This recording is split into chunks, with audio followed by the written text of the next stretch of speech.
Hi, I'm Joe Everett. This is Everett Barbecue. It's 4:30 a.m. and we're about to put a brisket on the smoker.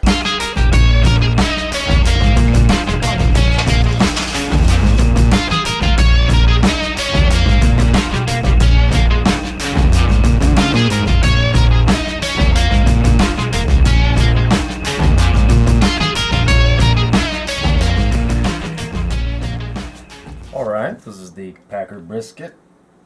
Whole Packer. 18 pounds.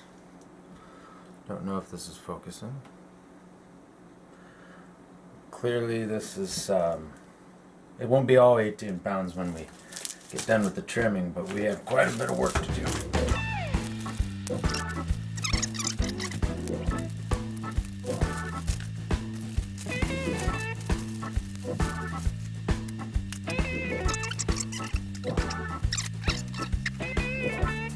Okay, just want to feel it out. It is important to feel your brisket. You can feel the harder sections and bigger hunks. The butcher thought this was a little surprise here, but I really like this cut.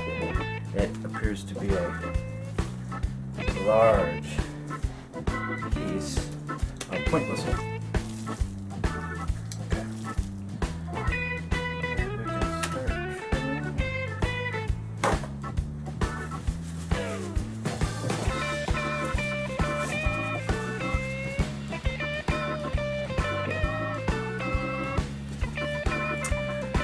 This goes clearly, a good majority of it. You can see the meat here. So,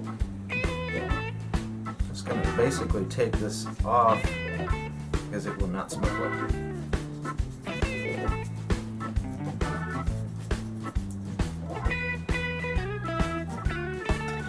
Unfortunately, that's some nice meat burger with it, but I don't like burgers yet. Maybe one day.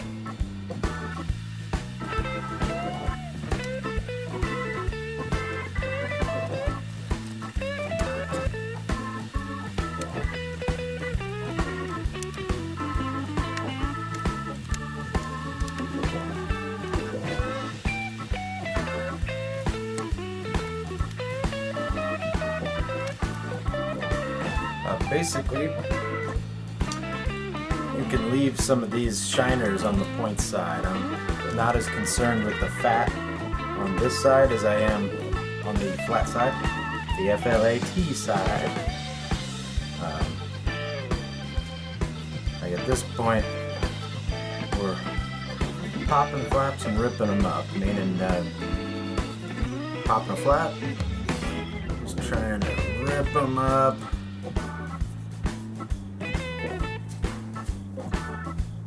I don't want all this fat that's I can feel right here. We're trying not to get like, cause this is so close. I really don't know about. This would be very dangerous.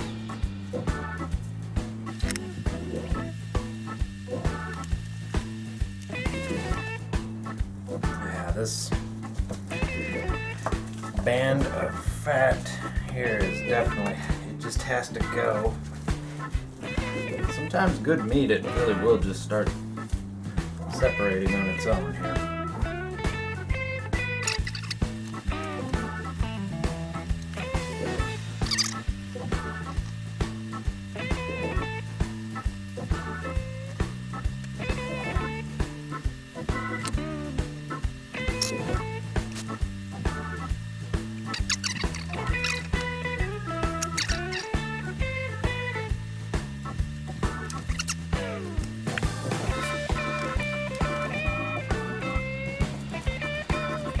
There's a lot of fat that will not render on this side. And as I've said before, I mean, we're trying to make this aerodynamic as possible so the smoke rolls right over. Seems like a lot of waste, I know, but we do have to find out what we're dealing with, and we need to take a little bit more off the fat side. So let's finish this up.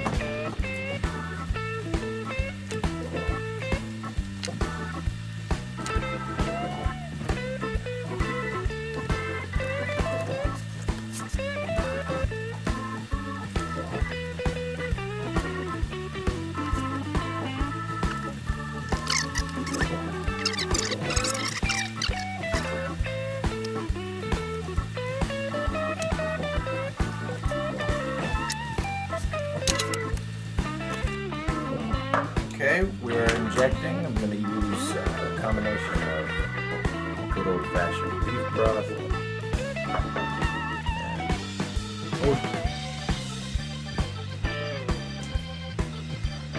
I'm sorry, I don't know when the video shut off. Those are good battery issues. This is my beef rub.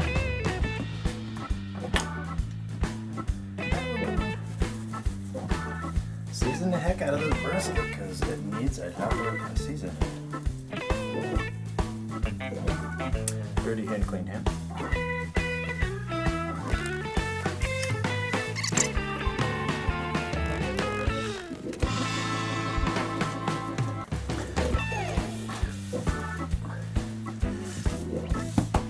And now we do one more extra touch up because we have destroyed our bark on top.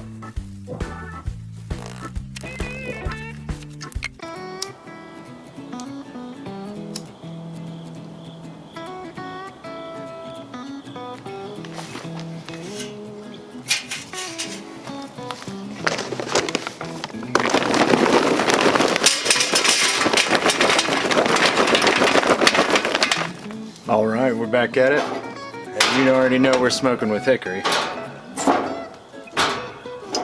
All four corners of the globe here in the middle, and then I'm also adding some pecan.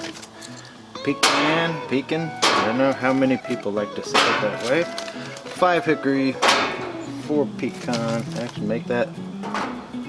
Yeah, 4 pecan. These are at the base, so we have our smoldering while our coals ignite, throwing the smoke on the brisket. I do realize it's dark, but I have a combination of Kingsford briquettes and Royal Oak lump. The idea is that it's cold, if you can't see my breath, and also DynaGlo is a little thin. We need a little bit hotter heat. This brisket's pretty massive, so we're going to try and cook it. I'd say 275. It may be a 250 range. Just swim in between those temperatures, but we're almost full. Gonna add substantial chimney of hot coals right now. Hot coals going on.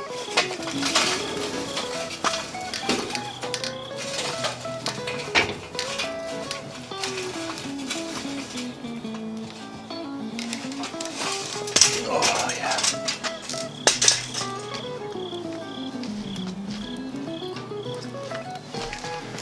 Nothing like glowing orange Kingsford in the middle of the night. I usually like more of a minion method, but we need a hot fire and we need it now. So these briquettes will start the party.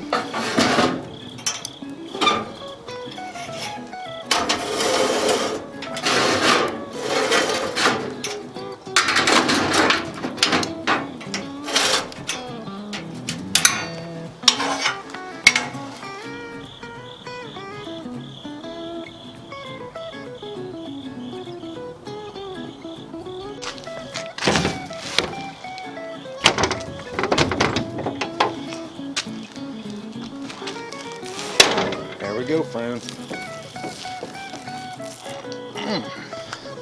Oh boy, I would do that.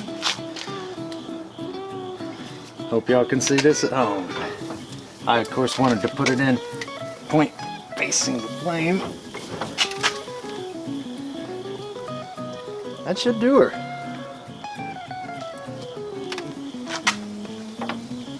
Get her all closed up.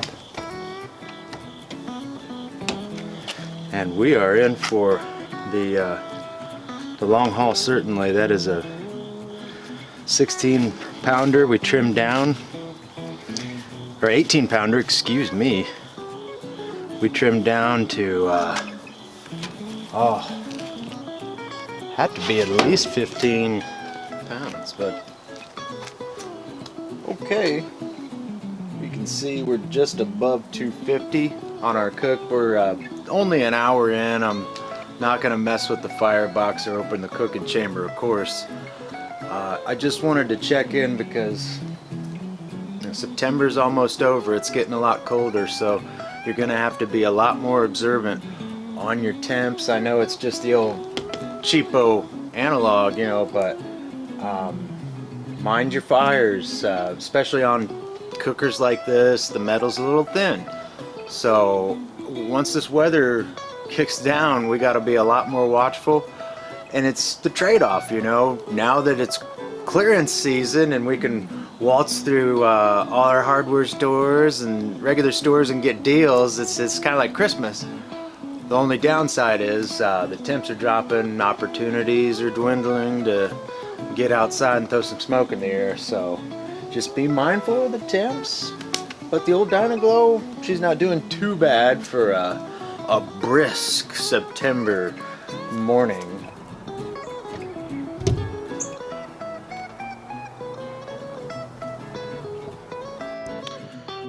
Okay, running a little hot.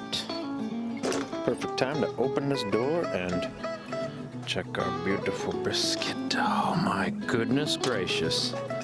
I don't know that we want to spritz just yet. Sorry if you can't get a good shot, but let's check. Ooh, it's a little early. Oof, that was dumb. So you don't want to do what Joe just did. That was dumb. Tasty but dumb. Some of this looks almost dry. Don't touch, don't touch. Yeah, that's dry. That's not dry yet. At the point, this brisket is barely fitting in the DynaGlo, but she has shrunk in a little bit, as you could see maybe where she met on the grates there, has shrunk in here. But some really nice bark. I don't know that I want to spritz just yet. We're just checking her. Just a little checkup. See how Babe, the big brisket, is doing. Sorry if this is too loud. I turned the microphone around, experiment on the audio. We'll hope the temp climbs back up to the 250, 270s. Check back in with you. Okay, let's see where we are. Oh boy. The unveiling. Have mercy. This is looking phenomenal. I believe we're having so much. Let's see. It's crusting up nice. We're gonna go ahead and spritz with a little bit of this is just apple cider vinegar with maybe a little water. Mostly just apple cider vinegar. I love the stuff. Drink it every morning. It's an elixir. It's medicine. Oh my mercy. Yeah, this thing is cooking like a champ. Babe, the big brisket is doing very well. Okay. I'm gonna try and run the DOT probe through the flat section.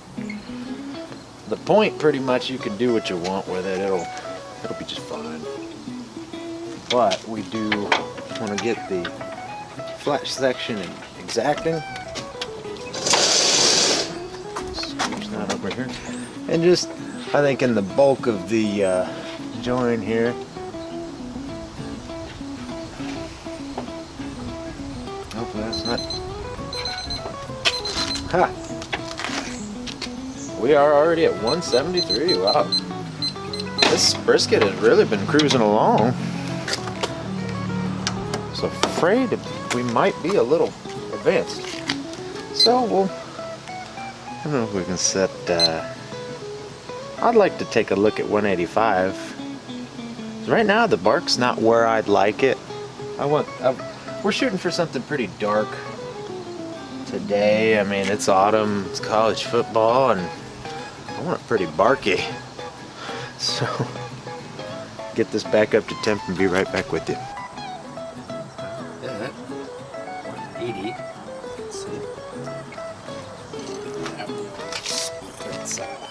And you guys, you see how terrible this looks. Oh, let's see how Dinah is treating Babe, the big brisket. Oh my goodness. Oh lordy. I really like this bark. I don't even need to spritz, to tell you the truth, but just some of these edges. Oh my goodness gracious. I would cook fat cap up, but my cooker, you know, the heat. If anyone who's watching this, you know, why isn't he cooking this monster fat cap up so the fat could drip down? I just don't see the point in that, and then also the heat of this cooker. But boy, it's hard to close this cooker because that thing looks stupendous. We'll be right back with you. Back with you. It's 11:30. We marinated the meat and trimmed the brisket at 4. Started the fire 4:30. Got Bessie, Babe. Excuse me, girl. Babe, the big blue brisket, on at about 5:18, 5:20, give or take.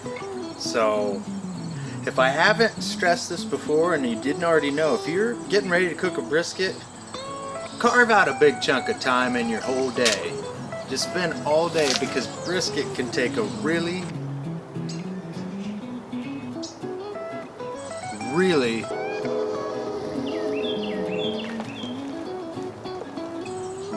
long time to cook. But fortunately, the old Dinah, despite being between 250 and 275 the entire time, has just blasted through this brisket. It's only been 6 hours of cooking, and we're at 180, ready to wrap. That's, I dare say it, but this old girl's got a mind of her own. Dinah will take care of it. That's what I can promise you. Slow and low, that's the way she goes.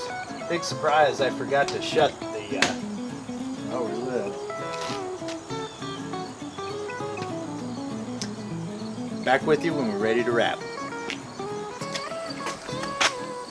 That's right where I want her. I mean, I wouldn't BS you guys. I was shooting for a monster bark. This is about the latest I have wrapped a brisket. I waited till exactly 185. You guys saw the temp check. Yeah, so we're gonna do paper because, and yikes, that, I don't care about the liners or nothing. That probe is hot at the moment. Boy, she's dripping like a monster. Better get her on the paper, boys. Better get her on the paper. I'm gonna try and grab by the bottom and not disturb this beauteous bark, but that probe just bled out some beautiful grease. Oh wow, she was glued to the rack, guys. Sorry. Okay, we lose some temp, and I'm not gonna put a bunch of spray in here, just on these dry bits of the crust. But she already has a pretty nice jiggle. I think a lot of that's set. I just simply cannot wait longer. You'd like for some of these parts to set, but hey.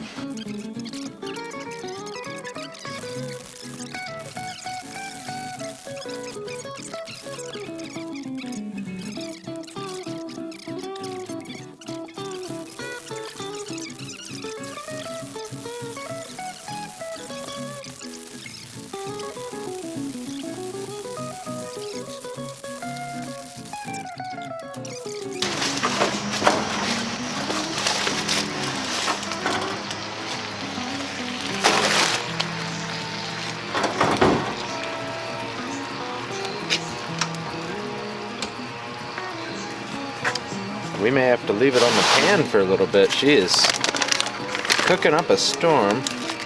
Oh, oh boy. Oof.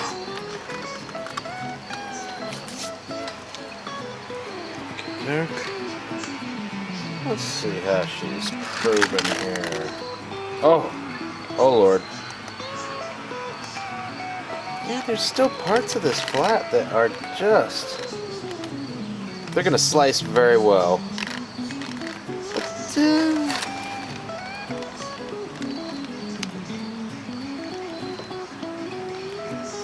Right in the middle there, it's just... It's such a monster. I didn't even look at the temperatures, but check the point. 209, 210, that's overdone. 205. See, right there is a little bit in there. 198. I'm calling her. I'm calling her. We are calling Brisket be thy name. This is Babe, the blue brisket. There are not many like it. Oh boy.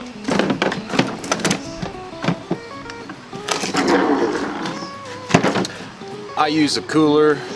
If you have a Cambro, good on you. I've heard moving blankets are excellent. But really, just a space, and I don't know if it's a pro tip or just a crummy Joe tip. I am not going to close this for about 10 minutes and let it air out. I think it needs to slow down, and then I'll close the actual cooler and burp it probably 2-3 times in the next couple hours. So this is going in a cooler though for likely 2 hours for a rest. These briskets, big piece of meat like that, we have to pull back the reins. Well, here's the fun part. I found grain. Oh. Excuse me. I had the close-up camera installed, and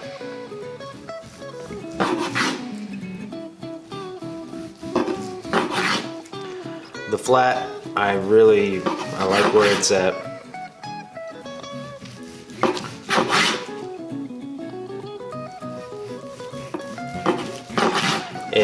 There is a potential of it being overdone, I'll have to say.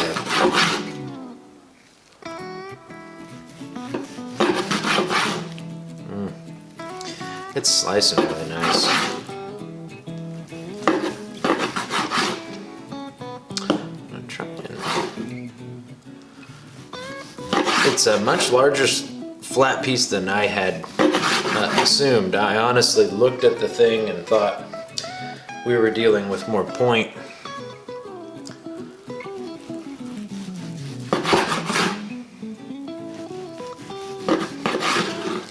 And anyone that wants to criticize my slices, well, let me tell you, I worked at the meat department at the Kroger for an entire year, and the only thing I became an expert at was cleaning the meat room. That is the facts of the matter. You ever work in a meat department at a major grocery, you will be cleaning that bone slicer and washing the cutting room. Let's see how the brisket turned out. I think we've separated the fat. Oh, I think we've done okay. I don't know if the audio is picking that up. I certainly hope it is. But we have a clapper situation here. Alert Jason Garrett and the now New York Giants. Oh, I didn't even want to pull, but it does separate. So far, that's a nice piece. Oh yeah. You know, I'm just gonna keep going at it because I think there's so much flat to this particular cut. I don't usually like to slice these, but I'm gonna send these some separate. Ooh, the center is really. Let's see how we're doing. Yeah, that's doing okay.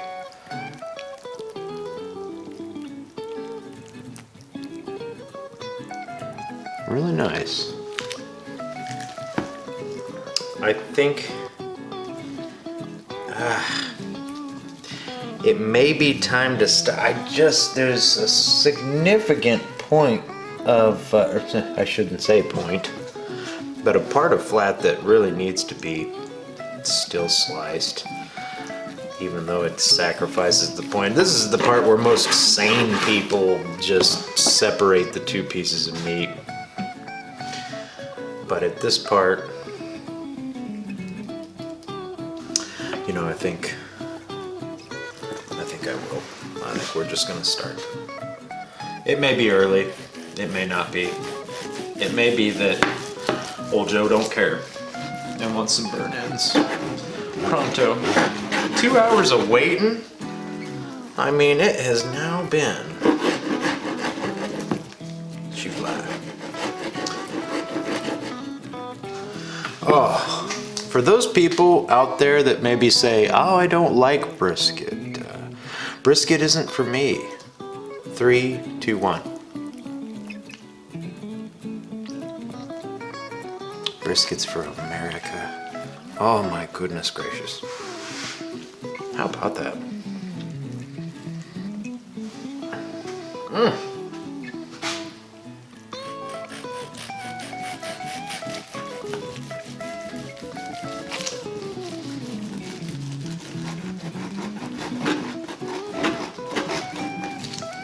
Okay.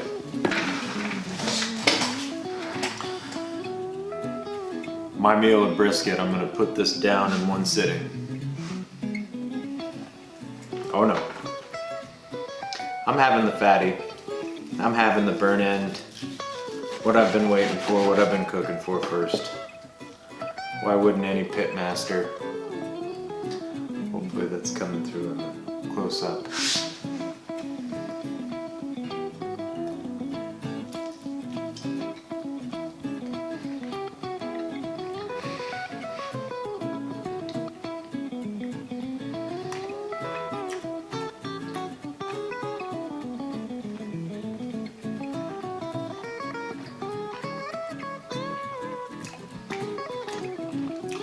If you do it for the bark, it was worth it.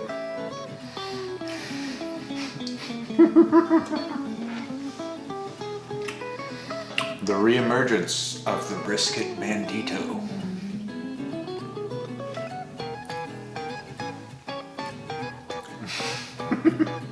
I should probably turn these cameras off, but you know. That was minor league for about 2 hours. They called me the Caucasian Dry Gooden.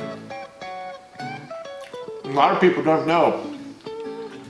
Mark McGuire is my legal brother. That's strange, of course, you know. Dad drove me out in Westfield way with our dog Sparky. Dropped out of the pickup and we never saw him again. But I'll tell you, I met Mark again. It was at a rain out in Cincinnati. I'll never forget it. Remember, it was yesterday. He had 2 women on each side, a bottle of booze, 48 hot dogs, and a bag of baseballs, and he said, hey kid, why don't you come on in here? Never used my name, and I'll tell you why. When we were younger, he hit me a good one right upside the head with a Louisville Slugger. Of course I didn't mind. It was Mark. Here's some of the, if you go to Texas and ask for it, you want the fatty or the lean, you tell them you want this. You want the fatty. And you say, Joe told me I want the fatty.